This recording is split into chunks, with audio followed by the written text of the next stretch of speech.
الحمد لله رب العالمين والصلاة والسلام على أشرف الأنبياء والمرسلين نبينا محمد وعلى آله وأصحابه أجمعين أما بعد قال الله تعالى أعوذ بالله من الشيطان الرجيم من همزه ونفخه ونفثه فاستقم كما أمرت وقال تعالى وكلا نقص عليك من أنباء الرسل ما نثبت به فؤادك عن أبي بكر الصديق رضي الله عنه قال لما شبت يا رسول الله قال عليه الصلاة والسلام شيبتني هود وأخواتها رواه أحمد وذكره الألباني في صحيح الجامع۔ 12ویں پارے میں 2 سورتوں کی تلاوت ہوئی ہے، اس میں ہم سورہ ہود تک رک جائیں گے، اس لیے کہ سورہ یوسف کا آدھا قصہ آج اور کل اگر ہم ایسے کریں گے تو کچھ لوگ آج سننے والے ہوتے کل نہیں ہوتے، تو یوسف کا قصہ انشاءاللہ کل آپ کے سامنے بیان کریں گے۔ سورہ ہود اصل میں ایک نبی ہیں جن کو اللہ تبارک و تعالیٰ نے عاد کی طرف نبی بنا کے بھیجا تھا۔ نبیوں کا قصہ شروع ہوتا ہے سورہ اعراف میں، اس کے بعد سورہ ہود میں اللہ تعالیٰ نے تفصیل سے بیان کیا ہے۔ آپ ان قصوں کو یہ ناول یہ کہانی مت سمجھ جائیے۔ اس وقت ہم بھی دیکھتے ہیں پتہ نہیں ارطغرل کیا کیا چیزیں آئی ہیں، وہ ترکی کے صوفیاں بنا ہیں، وہ چیزیں ہمارا نوجوان بھی دیکھتے رہتے ہیں۔ کیا بولے تو انبیاء کی تصویر، صحابہ کی تصویر، یاد رکھیے انبیاء کے جو قصے آتے ہیں وہ ایکٹنگ کے بغیر دیکھنا ہے ہمیں۔ اگر ایکٹنگ کے ساتھ دیکھے تو یاد رکھو، اگر ان کا اسٹیچو بنائے، اگر کسی کو ان کا ایکٹنگ کرتے ہوئے دیکھے، یہ نبیوں کے ساتھ گستاخی ہے۔ یہ تمام نبیوں پر ہمارا ایمان غائبانہ ہے، تو نبیوں کے قصے بھی رسول اکرم صلی اللہ علیہ وسلم نے جس حد تک بیان فرمائے اتنا ہی اس میں ہمیں مکمل طور پر جانا چاہیے۔ ہود اس سورت کے بارے میں ایک روایت ہے، حضرت ابو بکر صدیق رضی اللہ عنہ فرماتے ہیں اللہ کے نبی صلی اللہ علیہ وسلم وقت سے بوڑھے ہو گئے تھے۔ اب اللہ کے نبی صلی اللہ علیہ وسلم کے داڑھی میں کتنے بال کالے تھے، کتنے بال سفید تھے، صحابہ گن کو ہی وہ۔ حضرت انس رضی اللہ عنہ کہتے ہیں اللہ کے نبی کا انتقال ہوا تو ہم نے دیکھا کہ آپ کی داڑھی میں 19 بال سفید تھے ورنہ پورے بال کالے تھے، تو بڑھاپے کی علامتیں شروع ہو گئیں۔ اس موقع پر ابو بکر رضی اللہ عنہ نے کہا یا رسول اللہ آپ بوڑھے وقت سے پہلے کیوں ہو جا رہے ہیں؟ آپ نے اس موقع پر کہا شیبتنی ہود واخواتھا، ابو بکر سورہ ہود پڑھتا ہوں نا، اس میں جو انبیاء کے قصے، ان کی استقامت، قیامت کی ہولناکیوں نے وقت سے پہلے مجھے بوڑھا کر دیا ہے۔ آپ جانتے ہیں اس صورت میں اللہ نے ایک بات یہ بھی بتائی کہ قرآن رہتی دنیا تک کے لیے ایک چیلنج ہے۔ کیسا چیلنج ہے؟ امام صاحب اگر فے کی جگہ واو پڑھے تو بھی پیچھے لوگوں کو معلوم ہو جاتا۔ اللہ تبارک و تعالیٰ اس حد تک الحمدللہ اس کو کیا کیا ہے، معجزہ بنایا ہے۔ اللہ تعالیٰ نے قرآن نازل کیا اور کہا کہ اگر تمہارے اندر طاقت ہے تو یہ کتاب لے کر آؤ۔ اور ایک بات یہ بھی دیکھیں، اللہ تعالیٰ جب معجزہ دیتا نا حالت کا بڑا لحاظ کرتا ہے۔ علامہ ابن کثیر رحمہ اللہ فرماتے ہیں دیکھو کیسی بات ہے، موسیٰ علیہ السلام کے زمانے میں جادو سر چڑھ کے بولتا تھا، وہ جادو کو توڑنے کا اللہ تعالیٰ نے موسیٰ کو طریقہ سکھایا۔ عیسیٰ علیہ السلام کے زمانے میں ڈاکٹری کا علم بہت عروج پر تھا، اللہ نے ان کو یہ معجزہ دیا کہ تم مردے آدمی کو زندہ کرو۔ اللہ کے رسول صلی اللہ علیہ وسلم جس معاشرے میں نبی بنا کر بھیجے گئے، اس معاشرے میں لوگوں کو اپنی فصاحت، بلاغت، زبان پر بہت فخر تھا۔ اللہ نے فرمایا دیکھو اے کفار قریش، قیامت تک آنے والے انسانوں سن لو، یہی وہ کلام ہے جو ہم نے محمد صلی اللہ علیہ وسلم کے دل پر اتارا ہے، اگر تمہارے اندر دم ہے تو اس کام کا مقابلہ کرو۔ قرآن کا مقابلہ کرنے کے لیے اللہ تعالیٰ نے کیٹیگری بنائے۔ سب سے پہلے اللہ نے کہا اگر تمہارے اندر دم ہے تو 10 صورتیں لاؤ، اس میں کہا فَادْعُوا بِعَشْرِ سُوَرٍ مُفْتَرَيَاتٍ، دم ہے تو 10 صورتیں لا کر بتاؤ۔ اس کے بعد کہا 10 صورتیں نہیں لا سکتے، یہ صورت لا کے بتاؤ، فَأْتُوا بِصُورَةٍ مِثْلِهِ، 2 ہو گئے۔ تیسرا کہا 10 صورتیں نہیں لا سکتے، ایک صورت نہیں لا سکتے، قرآن جیسی بات پیش کرو، فَلْيَأْتُوا بِحَدِيثٍ مِثْلِهِ، کتنے ہوئے؟ 3۔ 10 صورتیں، ایک صورت قرآن جیسی بات اللہ نے آگے جو ہے مکمل طور پر اعلان کر دیا، فَإِن لَّمْ تَفْعَلُوا وَلَن تَفْعَلُوا۔ اللہ کا چیلنج دیکھو، ماضی میں بھی کوئی بھی آج تک قرآن کا مقابلہ نہیں کر سکا اور قیامت تک جو ہے کرتا بھی نہیں، لہٰذا قرآن پر ایمان نہیں لائے تو جہنم میں آگ کے جو ہے جانے کے لیے تیار ہو جاؤ۔ لہٰذا یہ قرآن جو معجزہ ہے، اس معجزے کے بارے میں ہم سب کو ایمان رکھنا چاہیے اور لوگوں کے سامنے بار بار بتانا، آج تک اس کا کوئی مقابلہ نہیں کر سکا۔ کتنے لوگ تاریخ میں تھے جنہوں نے کتاب کا جو ہے مقابلہ کرنے کی کوشش کی، بڑے بڑے لوگ کیا بولے، بڑے بڑے کاغذات لے کے چلو آج مقابلہ کرتے ہیں، بولے ابن مخفع کے بارے میں آتا ہے، اپنے آپ کو جو ہے کمرے میں بند کر لیا، جب مقابلہ کرنے بیٹھا کچھ لکھا، بعد میں جتنا لکھا تھا پھاڑ کو پھینکو، بولیا میں قرآن کا مقابلہ نہیں کر سکتا۔ لہذا اتنا زندہ جاوید معجزہ رکھ کر دیکھتے ہیں کہ امت مردہ ہے، لہٰذا قرآن کا جو معجزہ ہے اس کو ہمیں مکمل طور پر جو ہے اپنے ذہنوں میں رکھنا چاہیے۔ اللہ نے یہ بات بتائی آخرت میں کافروں کا کیا حال ہوگا، کہا جو آدمی اس دنیا میں رہ کر دنیا چاہتا ہے آخرت میں کچھ نہیں ہے، اور جو لوگ آخرت کو چاہتے ہیں اللہ تعالیٰ دنیا خود دے دیتا ہے۔ ترمذی کی روایت آتی ہے، آپ صلی اللہ علیہ وسلم نے فرمایا جو آخرت چاہتا ہے ہم اسے دنیا دیتے ہیں، جو آدمی دنیا چاہتا ہے دنیا اتنی ہی ملے گی جتنا اللہ نے اس کے مقدر میں لکھا ہے۔ بعض تاجروں کو ہم دیکھتے ہیں نماز چھوڑ کے کماتے ہیں، نماز چھوڑ کے جو کمائی ہوتی اس کمائی میں برکت نہیں ہے، جو کمائی حرام کی ہوتی اسے برکت نہیں ہے۔ اللہ تعالیٰ اسی لیے بولا جمعہ میں جلدی بھاگ کر آؤ، اور جمعہ کے دن جا کے فوراً اس کے بعد کیا کرو، دکان کھولو۔ کیا کرتا، جمعہ سے پہلے اللہ جتنے گراہک بھیجتا اس کے ڈبل گراہک ماشاءاللہ جمعہ کے بعد بھیجتا ہے۔ اللہ تبارک و تعالیٰ نے اس صورت میں جو ہے انبیاء کے جو ہے قصے سنائے۔ اللہ تعالیٰ جہاں قصے سنا تو ہم بولتا دیکھو ما انت تعلمها انت ولا قومك من قبل هذا، اللہ کے نبی یہ قصے آپ سنائے نا، آپ بھی نہیں جانتے تھے، آپ کی قوم بھی نہیں جانتی تھی، ہم آپ کو سناتے ہیں۔ یہ سب سے پہلے اللہ تعالیٰ نے نوح علیہ السلام کا قصہ بیان فرمایا۔ یہ نوح کون، اولو العزم پیغمبروں میں شمار ہوتا۔ اسی طریقے سے نوح علیہ السلام جو ہے کیا ہیں، دنیا کے پہلے رسول ہیں، اپنی قوم کی طرف بھیجا گیا۔ 29ویں پارے میں سورہ نوح ہے، سورہ عنکبوت کے پوری آیتوں کو ملا کر بول سکتے 950 سال تک اپنے قوم میں رہے۔ اب ان کی اس وقت عمریں کیا تھی، 1000 سے زیادہ جاتی تھی۔ 950 سال تک اپنی قوم میں رہے، اپنی قوم کو بلایا مگر سمجھ میں نہیں آیا۔ 950 سال تک جب رہے، دیکھو انبیاء علیہم السلام کے ساتھ قوم کیسا بات کرتے ہیں، بولتے اے نوح تو جھگڑالو ہے۔ اس واقعے کو، اس قصے کو ذکر کرنے کا مقصد یہ ہے، ہم کچھ لوگوں کو دیکھتے ہیں کہ وہ علماء کے ساتھ بھی اچھی گفتگو نہیں کرتے، ایسا سمجھتے عالم کو کہ اس کے گھر کا خادم ہے۔ ایسا نہیں بولنا، عالم سے بات کرنا ہو تو ایک عام انسان کو جیسے عزت دیتے اس سے بڑھ کے عالم کو عزت دینا۔ ہمیں سمجھ جاتے علماء کون ہیں، زکوٰۃ کا مال کھانے والے، ان کو کون بھی کیئر کرتا نہیں، انہیں جیسا چاہے بات کرے تو بولتا نہیں ہے۔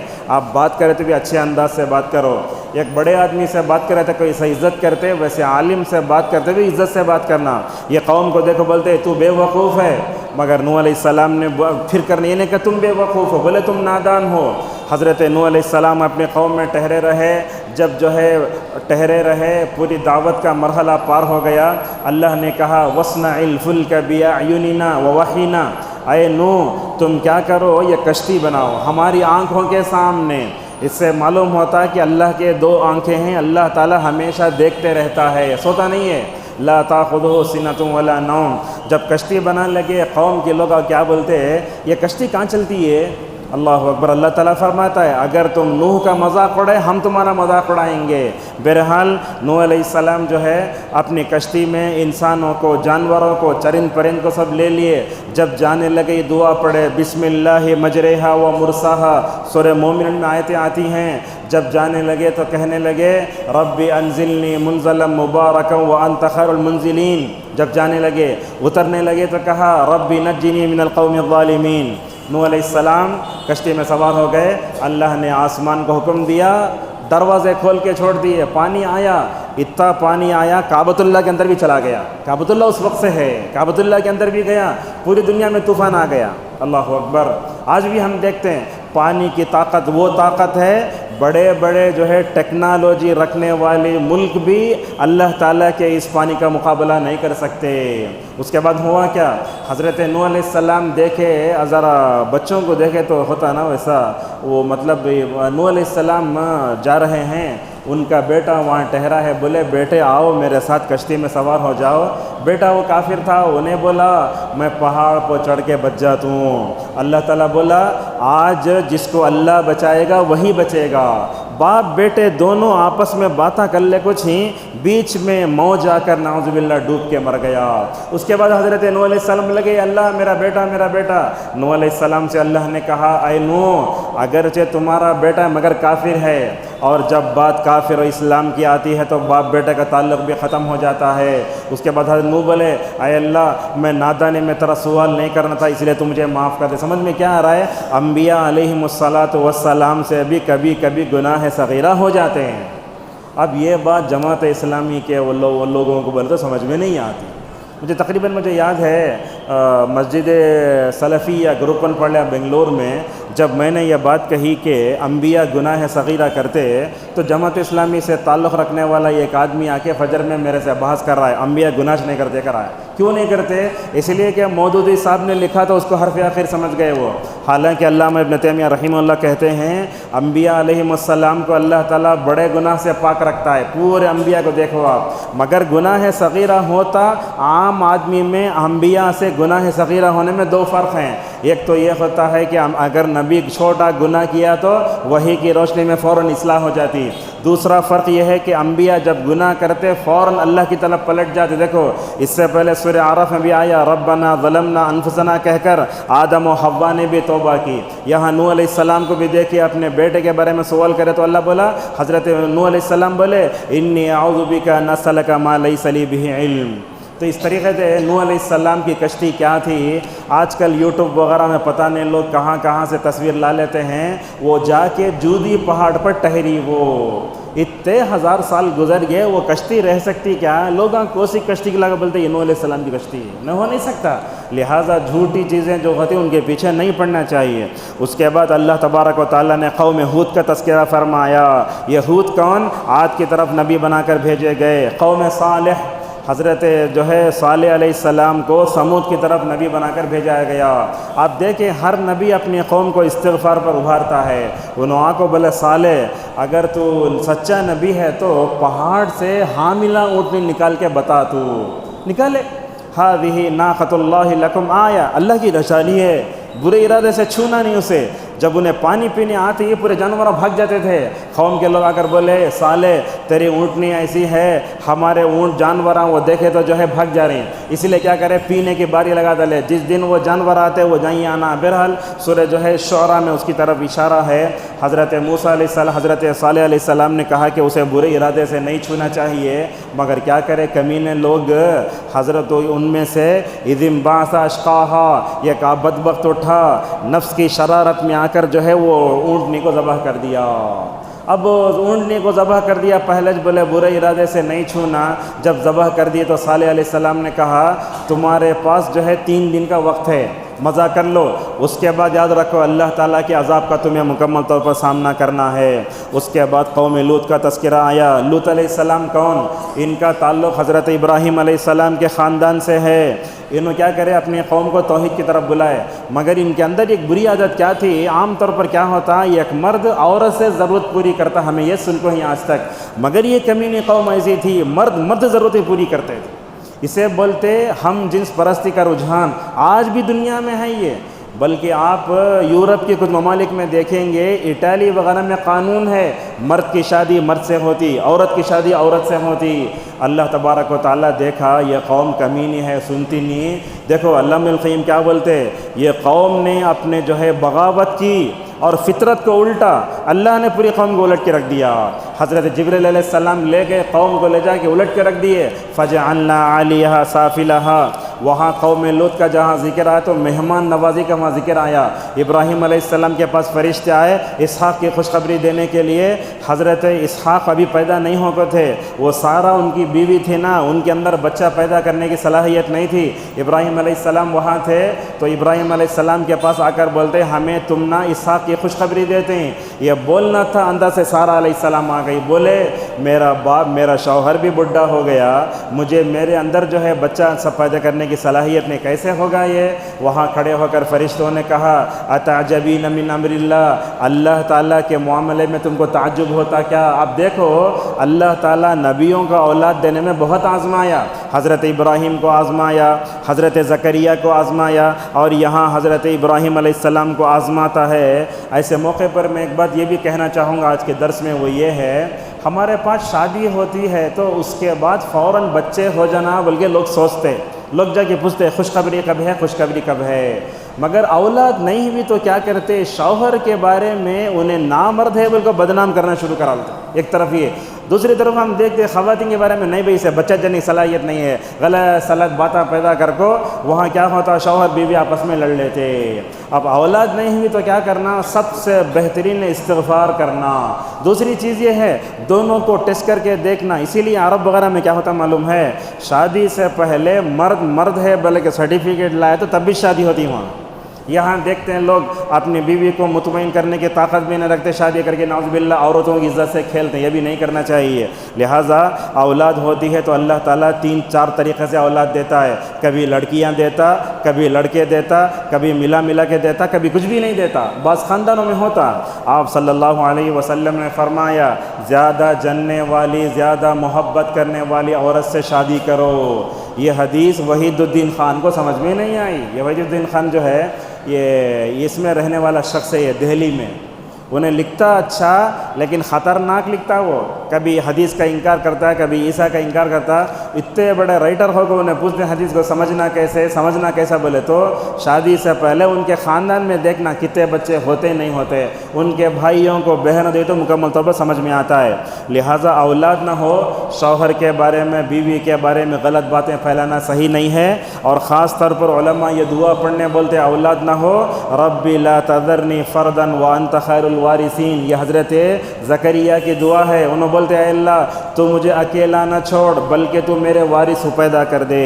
اس کے بعد قوم شعیب کا تذکرہ آیا۔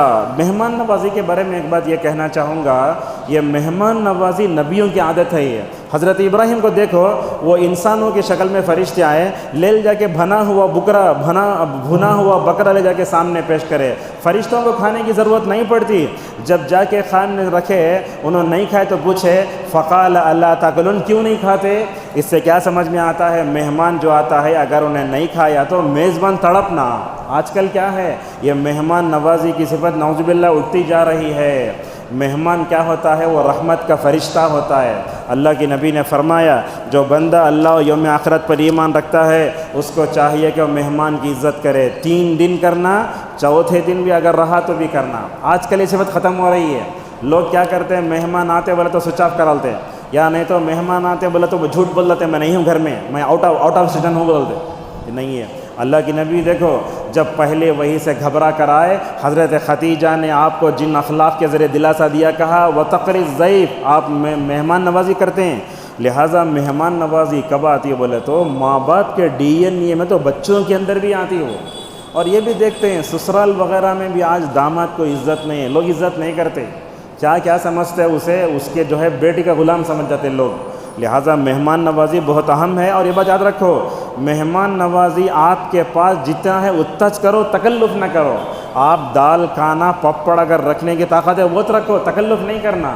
لہٰذا مہمان کسی کے پاس جاتا ہے تو دعا پڑھنا، کیا دعا ہے، اللہم بارک لہم فیما رزقتہم واغفر لہم ورحم۔ یہ بات یاد رکھو، ہمارے معاشرے میں کوئی مہمان آ گیا، اگر کوئی بھی مہمان نوازی نہیں کرے، انہیں باہر چلا گیا تو پوری آبادی نعوذ باللہ کیا گنہگار ہو جائے گی۔ اس کے بعد قوم شعیب کا تذکرہ آیا، اللہ نے فرمایا یہ ایسی قوم تھی اپنے نبی کے ساتھ نعوذ باللہ کیا کرتی ہے، گستاخ بات کرتی ہے۔ بولے اے شعیب اگر تیرے اطراف میں ایمان لانے والے نہ ہوتے تو ہم تجھے مار کے ختم کر دیتے۔ اللہ تبارک و تعالیٰ موسیٰ کا بھی تذکرہ کیا، ایک بات یہ بتاتا ہے وَكَذَلِكَ أَخْذُ رَبِّكَ إِذَا أَخَذَ الْقُرَىٰ وَهِيَ ظَالِمَةٌ۔ دیکھو ان نبیوں کو اللہ جو ہے مارا، ہلاک کر دیا۔ اب انسان سوچتا ہوگا کئی کو مارا رہے گا، اللہ بولتا ہے یہ لوگ ظالم تھے اسی لیے ہم نے ہلاک کیا ہے۔ آج کے درس کی آخری چیز ہے، اس صورت میں آپ دیکھیں گے اللہ تبارک و تعالی رسول اکرم صلی اللہ علیہ وسلم کو دین پر جمع رہنے کی تاکید کرتا ہے۔ پورے واقعہ ذکر کیا تو آخری میں کہا فاستقم کما امرت، اے اللہ کے نبی مکی دور میں نوح کا قصہ پڑھو، عاد کا قصہ پڑھو، صالح کا قصہ پڑھو، شعیب کا، لوط کا، موسیٰ کا، جیسے انبیاء اپنے اپنے زمانے میں دین پر جمع ہوئے تو تم بھی دین پر جمع رہو۔ اب سوال یہ آتا ہے کہ دین پر جمع تو کیا کرنا چاہیے؟ دین پر جمع رہنے کے لیے سب سے پہلے قرآن، دوسرا دین پر جمع رہنے کے لیے قرآن قصے، تیسرا یہ ہے کہ دین پر جمع رہنے کے لیے احادیث کا مطالعہ، سیرت رسول کا مطالعہ، نیک لوگوں کی سیرت کا مطالعہ، اور اللہ سے دین پر جمع رہنے کی دعا بھی کرنا۔ وہ دعا کیا ہے پوچھیں گے آپ؟ ایک دعا تو یہ ہے اہدنا الصراط المستقیم، اور ایک دعا بھی ہے اللہ کے نبی فرماتے اسألک الثبات فی الامر، اللہ تعالیٰ سے پناہ مانگنا، صحابہ کے راستے پر چلنا۔ امام احمد کو دیکھو ماشاءاللہ کیسے تھے، انہوں آ کے مامون بولا قرآن مخلوق ہے، بولو انہوں بولے قرآن مخلوق نہیں ہے، تین خلیفہ بدلے۔ امام احمد کون؟ مامون گیا، معتصم گیا، واسق گیا، 3 خلیفہ بدلے، مگر امام احمد اپنے موقف میں ذرہ برابر بدلے نہیں ہے۔ صبر بھی کرنا، آپ صلی اللہ علیہ وسلم مکی دور میں صحابہ کو صبر کی تلقین کرتے تھے۔ ایک مرتبہ خباب بولے آ کے یا رسول اللہ ظلم کی انتہا ہو گئی ہے، آپ ہمارے لیے دعا نہیں کرتے کیا؟ آپ بولے تمہارے سے پہلے لوگوں کو آزمائشیں اور آئیں، تمہارے پاس کم ہے، لہذا صبر کرو۔ جب نبی کریم صلی اللہ علیہ وسلم یاسر کے خاندان والوں سے گزرتے تو بولتے اصبروا آل یاسر فإن موعدکم الجنہ۔ یہاں خواتین میں ان سے کہنا چاہوں گا، آپ اگر دین پر جمع رہے تو آپ کے بچے دین پر جمع رہتے ہیں۔ ختیجہ کو دیکھو 13 سال کیسے رسول اکرم صلی اللہ علیہ وسلم کے ساتھ میں رہے۔ سمیہ کیسی تھیں؟ اللہ کی نبی صلی اللہ علیہ وسلم کی بیٹیوں کو دیکھا، اولاد کو دیکھو۔ لہٰذا ماں کے اندر اگر ثبات قدمی آتی ہے تو بچوں کے اندر بھی آتی ہے۔ نیک اعمال پر جم کے رہنا۔ ہمارے پاس دیکھتے یہ سنت موقع ہے کہ 10 اور 12 رکعت کو ہمیں لائٹ لے لیے۔ آپ فرماتے جو بندہ دن میں 10-12 رکعت سنت موقع کا اہتمام کرتا، اللہ تعالیٰ اس کے لیے جہاں جنت میں گھر بناتا ہے، اور دنیا میں ثبات قدمی کے لیے توحید بہت ضروری۔ اللہ فرماتا ہے یثبت اللہ الذین آمنوا۔ اب یہ ہمارا دل کیا ہوتا، ادھر ادھر زیادہ بھاگتا، اسے روکنے کے لیے سب سے اچھی چیز تہجد ہے۔ بندہ اگر تہجد پڑھ لیا نا، اللہ تعالیٰ اس کے دل کو جما کے رکھ دیتا ہے۔ اور یاد رکھو دین پر جمعنے کے لیے قرآن میں کچھ قصے ہیں، انبیاء کے قصوں کو پڑھو، اصحاب کہف کے قصے کو پڑھو۔ ہر جمعہ اللہ بتاتا ہے نوجوانوں تم ساتھ تھے نا، 8واں ان کا کتا تھا، جب انہوں نے اپنے عقیدے کی حفاظت کے لیے غار میں گئے تو 309 سال تک اللہ سلایا۔ لہٰذا اصحاب الاخدود کا واقعہ، صحابہ کے واقعات بھی اللہ نے مکمل طور بیان کیے۔ ثبات قدمی بولے تو اپنے گھر والوں کو بھی، اپنے بیوی بچوں کو بھی مکمل طور پر کرنا چاہیے۔ اس صورت میں اللہ نے یہ بھی بات بتائی، کہا اگر انسان برائیوں میں ہے تو کیا کرنا، بار بار نیکیاں کرنا۔ ان الحسنات یذھبن السیئات۔ وہ کیسا؟ رسول اکرم صلی اللہ علیہ وسلم کے پاس ایک صحابی آئے، بولے برائیاں زیادہ ہو گئیں، آپ نے فرمایا ہمارے ساتھ نماز پڑھو۔ جب انسان نماز پڑھتا نا گناہوں سے ہلکا ہو جاتا۔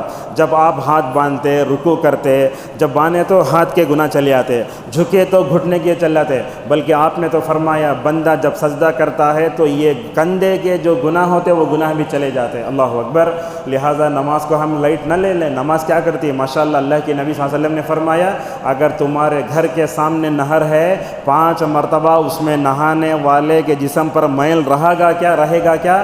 صحابہ نے کہا نہیں، کہا یہ 5 نمازوں کی مثال یہی ہے۔ آج دیکھتے نماز پڑھتا ہمارا نوجوان لڑکیوں کی محبت میں گرفتار ہے، نماز پڑھ رہا ہے عشق میں گرفتار ہے، نماز پڑھ رہا ہے لائن مار رہا ہے، نماز پڑھ رہا ہے اور ساتھ میں جو ہے نعوذ باللہ شراب بھی پیلا ہے، چغل خوری کر رہا ہے۔ یاد رکھو یہ نماز نہیں ہے، صرف ورزش ہے یہ۔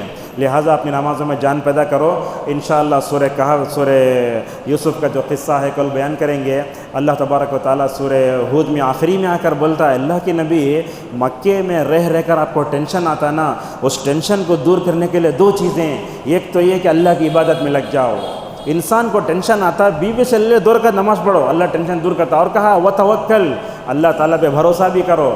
جب بندہ عبادت کرتا بھروسہ کرتا اللہ تعالیٰ ان کے سارے ٹینشنوں کو دور کرتا ہے. اللہ تبارک و تعالیٰ سے ہماری دعا ہے اللہ تعالیٰ اس پرفتن زمانے میں ہم سب کو دین پر جم کر ہمیں توفیق عطا فرمائے. آمین. وآخر دعوانا الحمد للہ رب العالمین.